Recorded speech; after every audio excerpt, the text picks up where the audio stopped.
एक समय की बात है। भगवान शिव और माता पार्वती कैलाश पर्वत पर बैठे हुए थे और आपस में सच्चे भक्तों की चर्चा कर रहे थे। महादेव, जो भक्त सुबह शाम उठते बैठते आपका नाम जपते हैं, क्या वही आपके सच्चे भक्त हैं? नहीं पार्वती, ऐसे भक्त सच्चे भक्त नहीं होते हैं। तो फिर अपने घर बार को छोड़कर आपकी तपस्या करे, क्या वो आपका सच्चा भक्त है? नहीं पार्वती, आज मैं आपको सच्चे भक्तों से मिलवाने पृथ्वी पर ले चलता हूँ। भोलेनाथ और माता पार्वती अपना भेष बदलकर पृथ्वी पर आ जाते हैं और एक साहूकार की दुकान पर जाते हैं जो रोज सुबह शिव मंदिर जाता था और हर काम से पहले शिव जी का नाम लेता था। सेठ जी, हम दूर गांव से आए हैं, बहुत भूखे हैं, क्या कुछ खाने को मिल जाएगा? अरे बाबा, जाओ यहाँ से। रोज यहाँ तुम्हारे जैसे बहुत लोग आते हैं। ऐसे सबको खिलाता रहूंगा तो मेरे खाने को तो कुछ बचेगा ही नहीं। नहीं नहीं सेठ जी, सच में हम बहुत थके हैं। 3 साल में अनाज का एक दाना भी नहीं खाया। कुछ खिला देते तो आपका भगवान भला होता। अरे जाओ जाओ जाओ यहाँ से, मेरे पास कुछ भी नहीं है, जाओ यहाँ से। ठीक है सेठ जी, भगवान आपका भला करे। ऐसा कहकर भोलेनाथ और माता पार्वती वहां से आगे चले। रास्ते में उन्हें एक कुम्हार का घर मिला जहां वो अपने बूढ़े और बीमार माता पिता के साथ रहता था। बेटा भोला, थोड़ा पानी तो पिला दे। आया माँ। भोला, तू क्या कर रहा था बेटा? माँ, आपके लिए भोजन बना रहा था, बस तैयार है, थाली में लेकर आ रहा हूँ। पिताजी को भी भूख लगी होगी ना? अरे भाई, कोई है इस घर में? जी आया।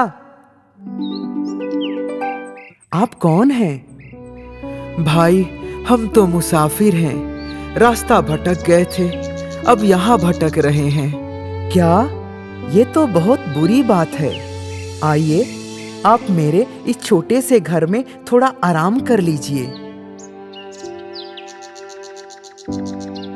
तुम्हारा बहुत बहुत धन्यवाद भाई। कोई बात नहीं, आप लोग बहुत भूखे होंगे ना? मैं आप लोगों के लिए कुछ खाने के लिए लेकर आता हूँ। हाँ भाई, 3 दिन से भूखे प्यासे भटक रहे हैं, कुछ खाने को मिल जाता तो तुम्हारा भला होता। अभी तो मेरे पास यही है, आप लोग इसी से अपनी तृप्ति कर लीजिए। भोलेनाथ और माता पार्वती ने वो चावल खा लिया। फिर उन्होंने देखा कि भोला रसोई घर में गया और उसने चावल की हांडी में कुछ पानी डाला और उसे गर्म करके पी गया। अगले दिन भोलेनाथ और माता पार्वती कैलाश पर्वत पर लौट आते हैं। भोलेनाथ, आपने तो पृथ्वी पर लाकर मेरी आंखें ही खोल दी। यहाँ किस प्रकार व्यक्ति अपने कर्मों के परिणाम भुगत रहा है। हाँ पार्वती जी, इसीलिए तो इसका नाम मृत्युलोक है। महादेव, आप मुझे ये बताएं कि आप उस सेठ को क्या सजा देंगे और भोला के दुख को किस तरह दूर करेंगे? पार्वती, उन दोनों को अपने अपने कर्म अनुसार फल मिल चुका है।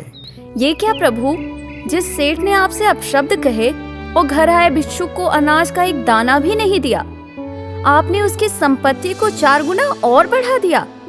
और ये भोला, जिसने स्वयं का खाना हमें खिलाया और खुद पानी पीकर रह गया, आपने उसके जीवन का आखिरी सहारा, उसके माँ बाप को उससे छीन लिया। ये आपका कैसा इंसाफ है प्रभु? नहीं पार्वती जी, ये इंसाफ नहीं, यही कलयुग का सत्य है। पर कैसे प्रभु? जिस सेठ ने अपने घर आए भूखे व्यक्ति को भोजन नहीं कराया और उसका अपमान किया, मैंने उसकी संपत्ति को 4 गुना कर दिया, जिससे वो अपनी मोह माया में ही अटका रहेगा। जिस सुख को वो परम सुख मान रहा है, वही धन दौलत उसे परमात्मा से दूर कर देगी।